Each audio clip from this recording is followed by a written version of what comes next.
চৈত্রের প্রচণ্ড দাবদাহ, সেই সাথে নির্বাচনী উত্তাপ। এই দুই আবহে দমদম লোকসভা কেন্দ্রের বিজেপি মনোনীত প্রার্থী শিলভদ্র দত্ত জনসংযোগ সারলেন। ৩রা এপ্রিল বুধবার সন্ধ্যায় তিনি দমদম উত্তর বিধানসভা বিজেপি মণ্ডলের উদ্যোগে পদযাত্রার মাধ্যমে ভোট প্রার্থনা করলেন।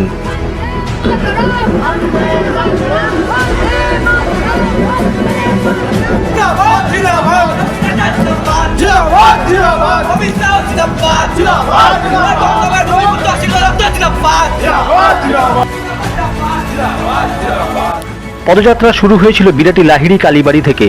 কালী মন্দিরে পুজো নিবেদন করার পর বহু সমর্থকদের সাথে ঢাক বাদ্যে সহকারে অঞ্চলের মানুষের সাথে পরিচিতি পর্ব সারেন।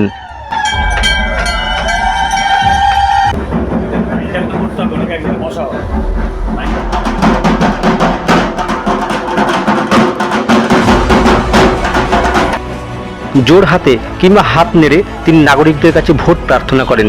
এবারের নির্বাচনে তিনি তৃণমূল কংগ্রেসের বিদায়ী সাংসদ সৌগত রায়ের সাথে প্রধান প্রতিপক্ষ হিসেবে লড়বেন বলে প্রচারিত হয়েছে।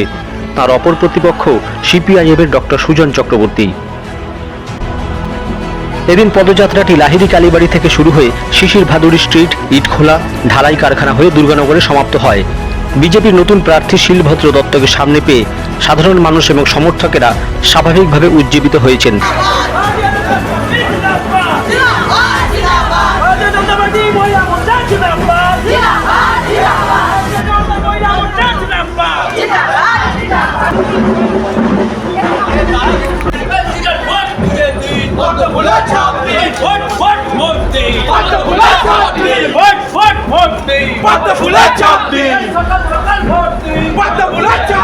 প্রধান প্রতিপক্ষ সৌগত রায়কে হারিয়ে তিনি জেতার ব্যাপারে 100% আশাবাদী বলে জানান।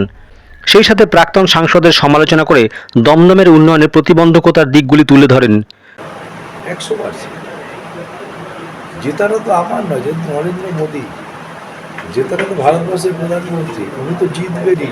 কারণ দমদমের মানুষ তো এত বোকা নয় যে ভারতবর্ষের উন্নয়নকে পিছিয়ে দেবে কতগুলো চোরকে জিতিয়ে নেয়। তিনি বলেন, আগামী 1 জুন মানুষ তৃণমূলের বিসর্জনের বাজনা বাজিয়ে অনুন্নয়নের যোগ্য জবাব দেবেন। যদি মানুষ পরিবর্তনের জন্য রাস্তায় নামে, কোনো বাধাই দূর হবে না, বিজেপি জিতবে।